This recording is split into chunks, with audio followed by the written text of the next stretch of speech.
And while we wrap up, I'll be answering some of the top questions I often get asked during these free trainings. Question number 1.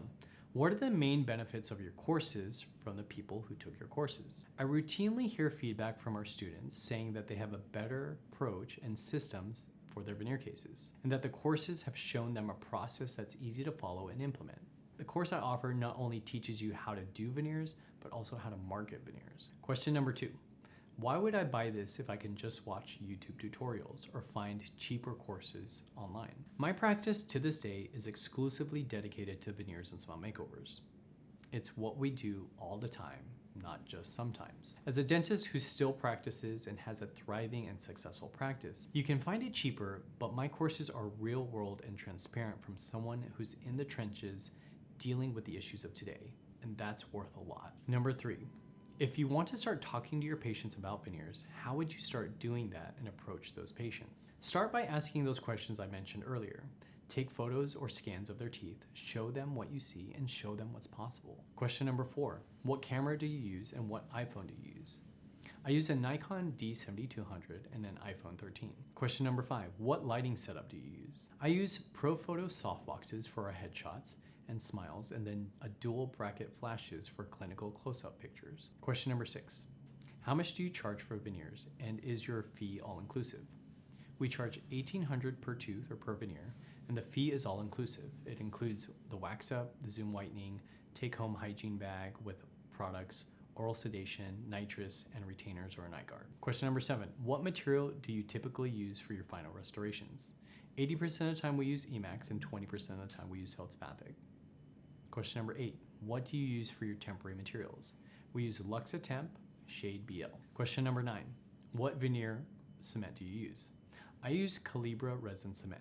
I usually use translucent shade or the bleach shade. Question number 10, what shade guide do you use? We use the Ivoclar bleach shade guide. Question number 11, what does your schedule normally look like and how many patients do you see a day? We do 2 to 3 big cases a day in my column and post-ops and consults in the second column. Question number 12, what are your thoughts on iTero versus PVS impressions? I still prefer PVS impressions for multiple units. Question number 13, what laboratories do you use to make your veneers? Both of my labs are in California. I work with Reliance Dental Lab and Williams Dental Lab. Question number 14, how do you work with out-of-town patients?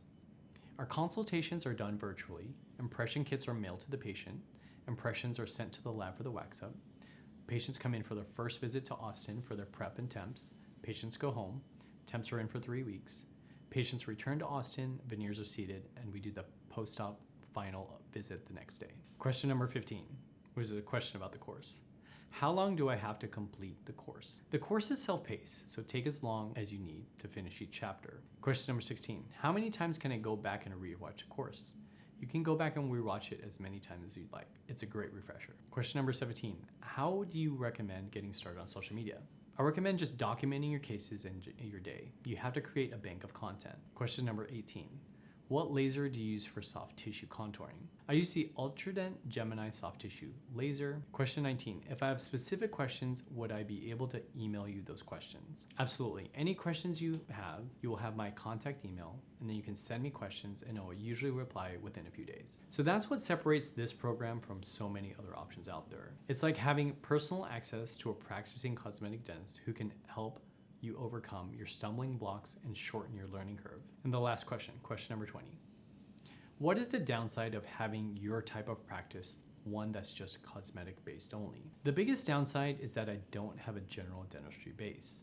So we feel more of the ups and downs in our monthly numbers. We also have to spend more on marketing than the average practice. Thank you again so much for taking the time out of your day to watch this training. I hope you learned a lot.